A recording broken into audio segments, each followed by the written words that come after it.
चलो स्टार्ट करते हैं।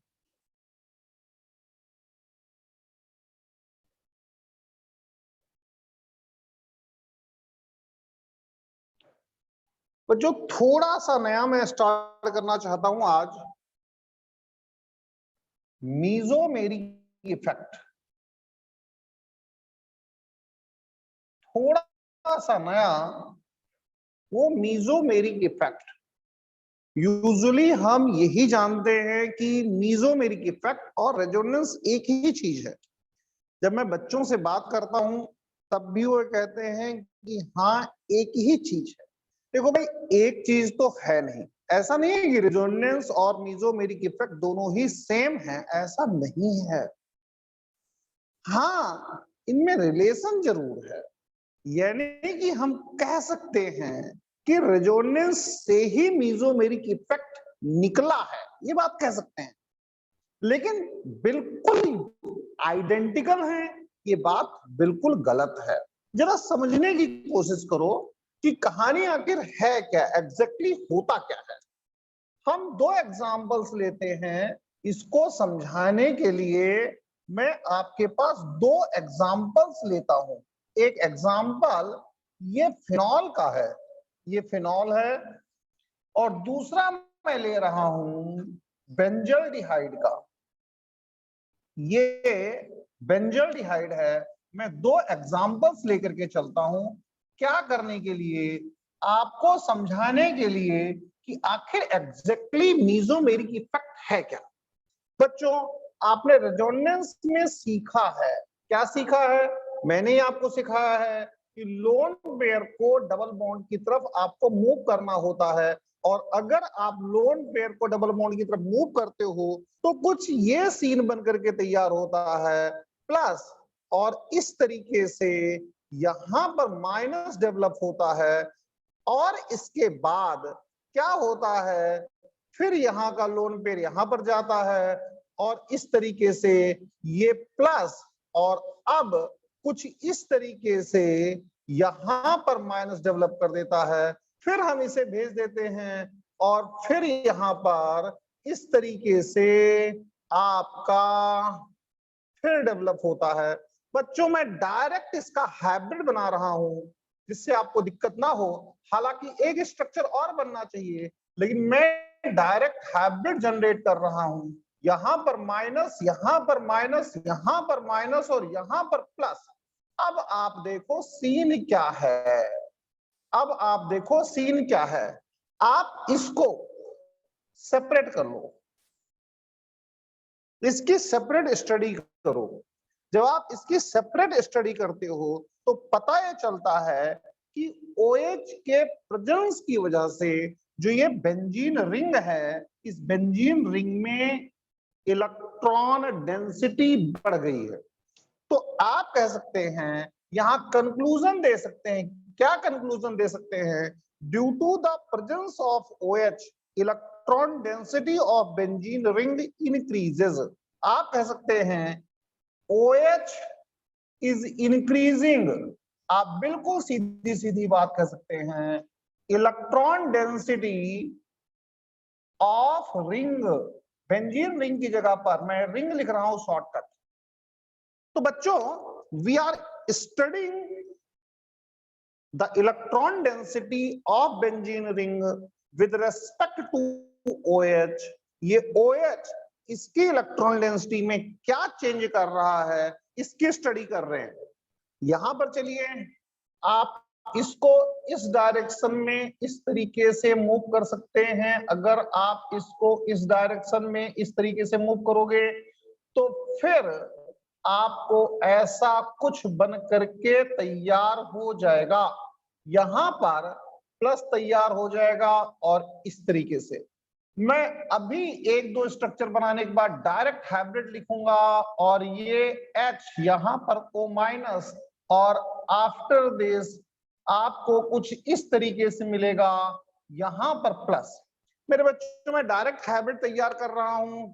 अगर हम डायरेक्ट हाइब्रिड ड्रॉ करते हैं तो यहां पर C, यहां पर H, यहां पर O-, और इस तरीके से यहां पर आपको प्लस और प्लस और प्लस मिलेगा, dot dot dot dot dot dot dot dot dot dot dot, इस तरीके से dots dot dot dot partial bonds मिलेंगे।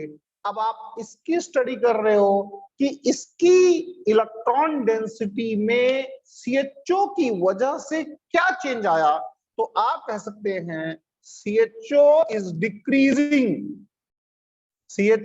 decreasing electron density of ring की इलेक्ट्रॉन डेंसिटी को CHO डिक्रीज कर रहा है। तो मेरे बच्चों, इन दो एग्जांपल्स में हमने क्या किया कि रिंग की इलेक्ट्रॉन डेंसिटी की स्टडी करी with respect to OH and with respect to CHO. CHO is conjugated with ring, OH is conjugated with ring. So whenever we study the decrease or increase in the electron density of a conjugated system due to the presence of a group or atom, then this is called mesomeric effect. मैं अब आपको दोबारा से फिर समझाने की कोशिश कर रहा हूं कि mesomeric effect is defined as increase और decrease in the electron density of a conjugated system which is bonded to an atom or group. What type of effect is generating that bonded atom or group on the conjugated system? This is the mesomeric effect. हाँ, ये बात जरूर है कि conjugation एक necessary condition है mesomeric effect के लिए। अगर कंजुगेशन नहीं है तो मेसोमेरिक इफेक्ट भी नहीं होगा। आप इसको इस तरीके से भी समझ सकते हो कि जो रेजोनेंस है उसमें हम कुछ ऐसा नहीं करते हैं कि कुछ पार्ट को सेपरेट करके पर्टिकुलर उसी पर कंसंट्रेट करके स्टडी करें, ऐसा कुछ रेजोनेंस में नहीं करते हैं। लेकिन यह बात जरूर है कि मेसोमेरिक इफेक्ट में हम एक पर्टिकुलर रिंग की या पर्टिकुलर कंजुगेटेड सिस्टम की इलेक्ट्रॉन डेंसिटी की स्टडी करते हैं कि इलेक्ट्रॉन डेंसिटी उसकी इंक्रीज कर रही है या फिर इलेक्ट्रॉन डेंसिटी उसकी डिक्रीज कर रही है। हम यहां पर कह सकते हैं, ये कंक्लूजन दे सकते हैं कि यहां पर जो OH है, OH, ये OH जो है ये पॉजिटिव M है, प्लस M है, प्लस M का भी चक्कर बता रहा हूं। और यहां पर कह सकते हैं कि जो CHO है, CHO इज निगेटिव M, यानी कि CHO क्या कर रहा है, इसके इलेक्ट्रॉन्स को अपनी ओर खींच रहा है और इसकी इलेक्ट्रॉन डेंसिटी को डिक्रीज कर रहा है। OH क्या कर रहा है, इसमें इलेक्ट्रॉन्स को दे रहा है और इसकी इलेक्ट्रॉन डेंसिटी को इंक्रीज कर रहा है। मेरे ख्याल से दो एग्जांपल थोड़ा सा आपको आइडिया दे रहे होंगे कि एग्जैक्टली मेसोमेरिक इफेक्ट है क्या। मैं डेफिनेशन से लिखता हूं, आप लोगों ने नोट तो कर ही लिया होगा। चलिए डेफिनेशन की बात करते हैं इसकी।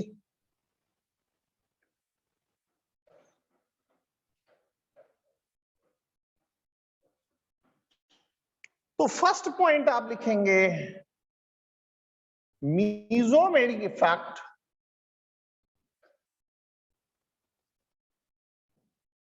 is defined as effect of an atom or group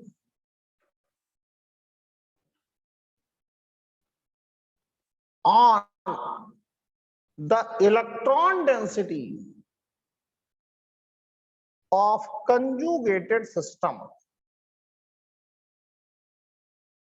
conjugated system के इलेक्ट्रॉन डेंसिटी पर इफेक्ट क्या आ रहा है, इसको हम मेसोमेरिक इफेक्ट कहते हैं। दूसरी बात, मेसोमेरिक इफेक्ट आप कह सकते हो कि जो मेसोमेरिक इफेक्ट है M, ये एक तो प्लस M होता है और एक माइनस M होता है। ढंग से पढ़ना आप लोग, ये मेसोमेरिक इफेक्ट है एक प्लस m है, दूसरा माइनस m है। ये प्लस m करता क्या है? ये इंक्रीज करता है electron density of conjugated system. Conjugated system की इलेक्ट्रॉन डेंसिटी को इंक्रीज कर देगा। ये जो माइनस m है ये क्या करता है? ये डिक्रीज करता है क्या? Electron density of conjugated system. Conjugated system की इलेक्ट्रॉन डेंसिटी को ये वाला पार्ट निगेटिव m डिक्रीज करता है। हम ये कह सकते हैं बच्चों कि अगर कोई ग्रुप या एटम कुछ भी वो इलेक्ट्रॉन डेंसिटी कंजुगेटेड सिस्टम की डिक्रीज कर रहा है, कंसीडर करो कुछ ऐसा है, यहां पर CH है, ये CH है, ये CH है, ये CH है, यहां पर कुछ जुड़ा हुआ है भाई, इस तरीके कहीं तक भी जा सकता है, इसकी कोई लिमिट नहीं है। और यहां पर कुछ ऐसा जुड़ा हुआ है जैसे कि CH2+, या फिर इलेक्ट्रॉन डेफिशिएंट कोई चीज जुड़ी हुई है, तो ये जो आस पास CH2+ है ये क्या करेगा? इसकी इलेक्ट्रॉन डेंसिटी को, ये जो कंजुगेटेड सिस्टम है, कंजुगेटेड सिस्टम की इलेक्ट्रॉन डेंसिटी को डिक्रीज करेगा। आप देखो ना, इलेक्ट्रॉन्स ऐसे जाएंगे, ऐसे इलेक्ट्रॉन जाएंगे, तो क्या होगा? This is decreasing electron density of conjugated system, of conjugated system. और अगर ये इलेक्ट्रॉन डेंसिटी को डिक्रीज करने में कामयाब है तो हम उस सिनारियो में कहेंगे, उस सीन में कहेंगे कि ये निगेटिव m हो गया, यानी कि ये इलेक्ट्रॉन विड्रॉइंग ग्रुप हो गया। आप इसको देखो, कंसीडर करो कुछ ऐसा है, CH double bond CH double bond CH कुछ इस तरीके से है, और यहां पर कंसीडर करो NH2 लगा हुआ है, कुछ ऐसा है, मान लो यार कुछ ऐसा लगा हुआ है। तो अब ये लोन पेयर को यहां पर भेजेगा, और अगर ये लोन पेयर को यहां पर भेजेगा तो क्या होगा? और ये कैसा सिस्टम है? ये कंजुगेटेड सिस्टम है, और अगर ये लोन पेयर को भेजेगा तो ये खुद अपने आप में क्या हो जाएगा? खुद अपने आप में ये प्लस m हो जाएगा। क्यों हो जाएगा plus m? Because it is increasing electron density of conjugated system. तो प्लस m क्या है? क्योंकि ये इलेक्ट्रॉन डेंसिटी को इंक्रीज कर रहा है। फिर दोबारा से इसे समझ लो, कंजुगेटेड सिस्टम की इलेक्ट्रॉन डेंसिटी इंक्रीज हुई, प्लस m हो गया। कंजुगेटेड सिस्टम की इलेक्ट्रॉन डेंसिटी कोई डिक्रीज कर रहा, माइनस m हो गया। ये बात जरूर है कि किसी भी तरीके से, कोई भी तरीका हो, मैं ये नहीं कर रहा हूं कोई ऐसा वैसा तरीका, किसी भी मेथड से, किसी भी तरीके से अगर रेजोनेंस की कंडीशंस फुलफिल हो रही हैं तो ही मीजोमेरिक इफेक्ट होगा।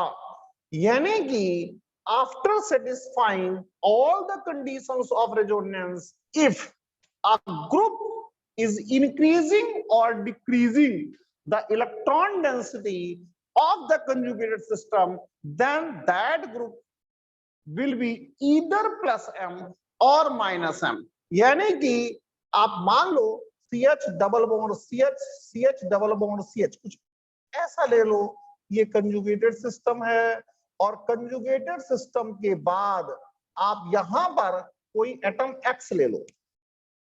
ये कंजुगेटेड सिस्टम और X, कंजुगेटेड सिस्टम जो है और X जो है, ये दोनों के दोनों ही, ये कंजुगेटेड सिस्टम और X दोनों ही ऑल कंडीशंस ऑफ रेजोनेंस को फुलफिल करने चाहिए। इसका मतलब है कि इनमें प्लेनरिटी होनी चाहिए, प्लेनरिटी के बाद इनके ऑर्बिटल्स पैरेलल होने चाहिए, और ऑर्बिटल्स पैरेलल होने के बाद आप देख लो इनके ऑर्बिटल्स की मैचिंग होनी चाहिए।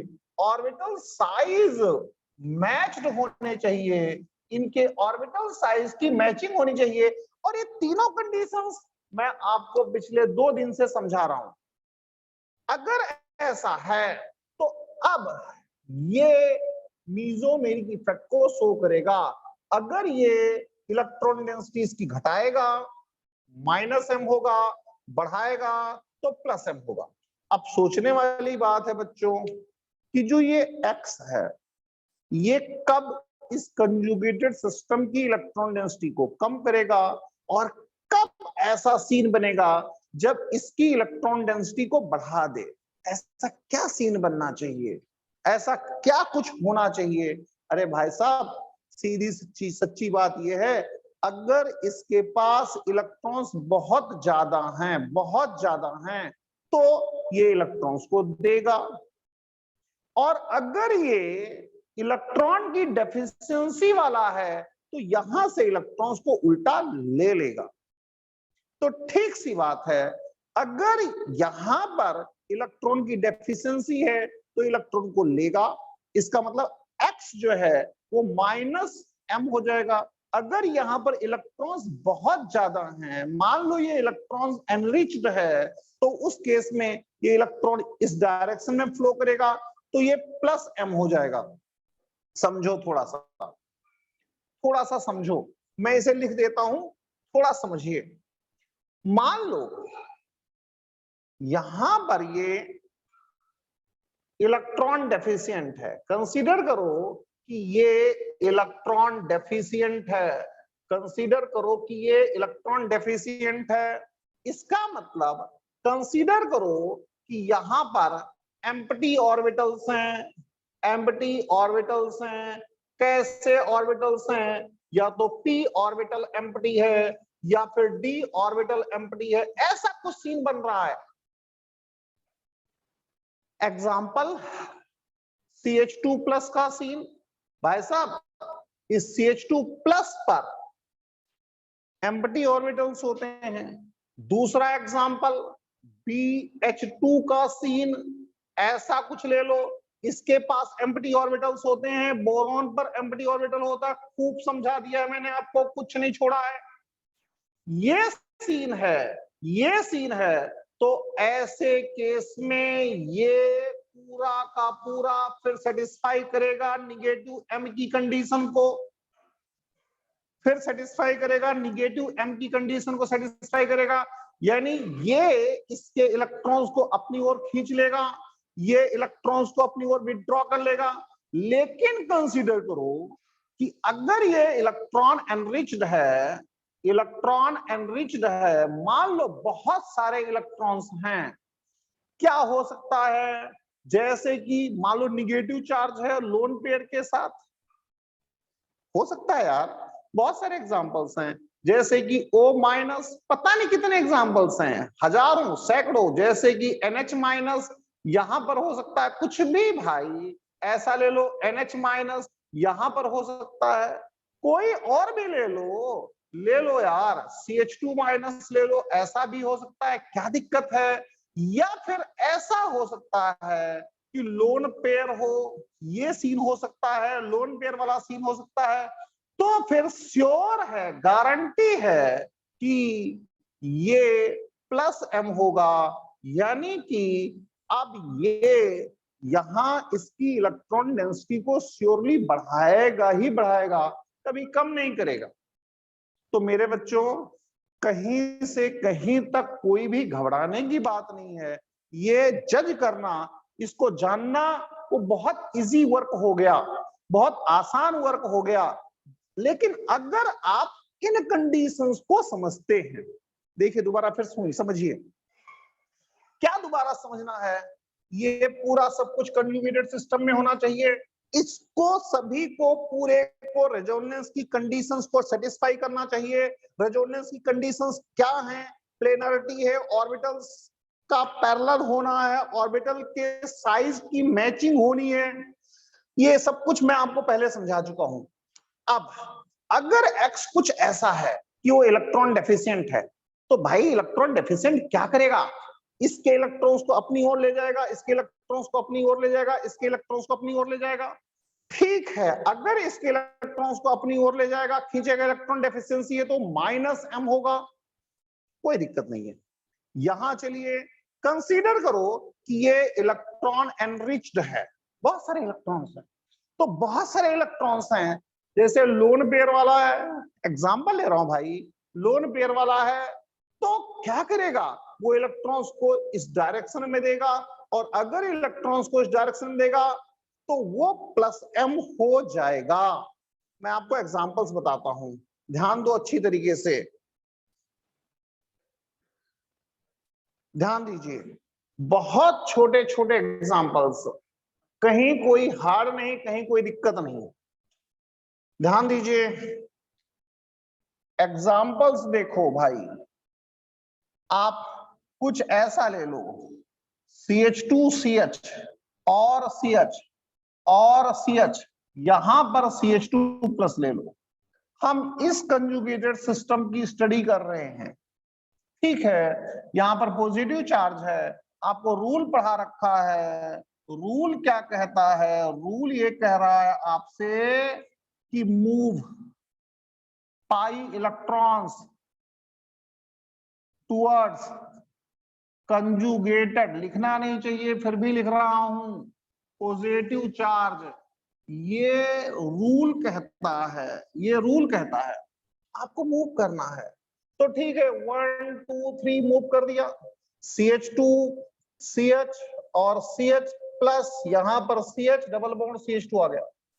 आपको इतने को ब्रैकेट में ही रखना है, 1 2 3 सेम रूल फिर लगा दिया, तो ये फिर पहुंच गया। बहुत ज्यादा एक्सप्लेन कर रखा है, एक्सप्लेन करने की जरूरत नहीं है, आप लोग परेशान हो चुके हो एक्सप्लेनेशन से परेशान हो चुके हो। अब देखो कि इसमें हुआ एग्जैक्टली क्या, एग्जैक्टली हुआ क्या, इस पार्ट को देखना है। यहां प्लस आ गया, यहां प्लस आ गया, यहां पर तो पहले से ही प्लस था, ये पार्शियल डबल बॉन्ड्स आ गए दोस्तों, पार्शियल। तो अब हुआ क्या, इसने, इस ग्रुप ने इसकी इलेक्ट्रॉन डेंसिटी को डिक्रीज किया, डिक्रीज इन इलेक्ट्रॉन डेंसिटी किसने डिक्रीज किया, इस ग्रुप ने डिक्रीज किया, इसका मतलब ये -m हो गया। चलिए और देखते हैं, कंसीडर करो कि कुछ ऐसा सिस्टम ले लिया, यहां पर CH2 CH और CH डबल बॉन्ड CH, और यहां पर O- हो गया, O- क्या CH2- लो यार, थोड़ा सा सिमिलरिटी रखते हैं, सिमिलरिटी रखते हैं। तो अब क्या हुआ, यहां पर दोस्तों लोन पेयर है, अगर यहां पर लोन पेयर है तो 1 2 3 दोबारा से फिर यहां पर इलेक्ट्रॉन्स चलेंगे, अगर इलेक्ट्रॉन्स चलेंगे तो CH2 CH, और यहां पर ऐसे और ऐसे, यहां पर नेगेटिव चार्ज हो जाएगा। आपको इसे ब्रैकेट में ही रखना है, क्योंकि आप इसको स्टडी करना चाह रहे हैं कि इस पर्टिकुलर के इलेक्ट्रॉन डेंसिटी में क्या चेंज हुआ। फिर दोबारा से 1 2 और 3, तो फिर दोबारा करिएगा CH2 CH और CH डबल बॉन्ड CH2, इसे ब्रैकेट में ही रखो, यहां पर माइनस चार्ज, यहां पर डबल बॉन्ड, हाइब्रिड बना लो। जब आप हाइब्रिड बनाओगे तो CH2 CH CH और CH, और यहां पर आ जाएगा CH2, इतने को आप ब्रैकेट में ही रखो, ब्रैकेट से हटा करके मत रखो। पार्शियल बॉन्ड्स, क्या हुआ, इसकी इलेक्ट्रॉन डेंसिटी इंक्रीज कर रही है, इंक्रीज इन इलेक्ट्रॉन डेंसिटी, इसकी इलेक्ट्रॉन डेंसिटी इंक्रीज कर रही है। तो अब जो ये वाला ग्रुप था ये तो +m हो गया ना, सीधी सच्ची बात है, जिसके पास जो चीज ज्यादा होगी वो अपोजिट डायरेक्शन में फ्लो करेगा, अगर इसके पास कम है तो ये ले लेगा, बहुत क्लियर बात है। लेकिन रेजोनेंस में क्या करते हैं, रेजोनेंस में हम इस सब चीजों का कंसीडरमेंट नहीं करते हैं। यहां पर हमारी अच्छाई क्या है कि हम पर्टिकुलर ग्रुप की वजह से जो कंजुगेटेड सिस्टम है उसकी इलेक्ट्रॉन डेंसिटी में इफेक्ट को देखते हैं। इसी वजह से ये कुछ अलग टाइप की चीज है मीजोमेरिक इफेक्ट, या आप कह सकते हो कि मीजोमेरिक इफेक्ट रेजोनेंस का एक बेटा है, उसी से निकला है, रेजोनेंस का ही एक बेटा है, उसी का लड़का है ये। अब आगे देखो, कुछ और देखते हैं, कुछ और स्टडी करते हैं। कंसीडर करो बच्चों कि कोई ऐसा सीन बन करके आता है, मान लो हम एग्जाम्पल और लेते हैं, मान लो ऐसा सीन बन करके आता है CH2CH और यहां पर हम लेते हैं S-, ऐसा ले लेते हैं, और दूसरा है CH2CH और यहां पर ले लेते हैं SH। अब देखो, आमतौर पर सल्फर वगैरह को टीचर डिस्कस नहीं करते, करना नहीं चाहते हैं, लेकिन आपको करना ही पड़ेगा। अभी हमारी डेप्थ की, बहुत डेप्थ की पढ़ाई नहीं चल रही है, मैं आपको बिल्कुल साफ साफ बता दूं। बहुत ज्यादा जो मेरे अंदर ग्रेविटी है, मैं पूरी ग्रेविटी को नहीं दे रहा हूं। रीजन क्या है, अभी आप लोग कहीं परेशान ना हो जाओ, इसीलिए मैं बहुत हल्का हाथ रख करके चल रहा हूं। लेकिन जैसे एडवांस की बात है, वो एक उसमें और भी समझाना पड़ेगा आपको, और भी समझाना पड़ेगा। तो चलिए इसको देखते हैं मेरे दोस्तों। यहां पर इसके पास लोन पेयर है, और दोस्तों इसके पास यहां पर भी लोन पेयर है, साथ में इसके पास एम्प्टी ऑर्बिटल भी है। मैं बॉक्स से शो कर रहा हूं, यहां पर ये एम्प्टी डी ऑर्बिटल्स रखता है, डी ऑर्बिटल्स रखता है। आपने 11 में पढ़ा होगा, उसकी क्लासेस भी जल्दी से जल्दी देना शुरू करूंगा, परेशान ना हो। तो अब क्या हो, ये इधर जाए, या फिर इसमें भी एम्प्टी तो ऑर्बिटल होगा ही होगा, कोई दिक्कत नहीं है ऐसा, या फिर ये यहां पर लिया जाए एम्प्टी ऑर्बिटल में। क्या किया जाए, क्या करना चाहिए? एम्प्टी डी ऑर्बिटल है, कोई इशू नहीं है, डी लिखना तो कोई इशू नहीं है, एम्प्टी ऑर्बिटल है। तो हमें क्या करना चाहिए, क्या नहीं करना चाहिए, उसको अभी से ही सीख करके समझ करके चलना पड़ेगा। आपको आइडिया नहीं होगा, मैं फिर दोबारा से कह रहा हूं कि इस सल्फर के पास लोन पेयर है, साथ के साथ एम्प्टी ऑर्बिटल भी है। भाई सीधी बात है यार, नहीं मैंने अभी लिखा है कि अगर एम्प्टी ऑर्बिटल है तो एम्प्टी ऑर्बिटल की तरफ इलेक्ट्रॉन्स चलते हैं, और ये भी लिखा है कि लोन पेयर है तो वो दूसरे कंजुगेटेड सिस्टम की तरफ जाता है। क्या किया जाए मेरे बच्चों, पूरी जिंदगी भर आप मेरी ये बात याद रखना, आपको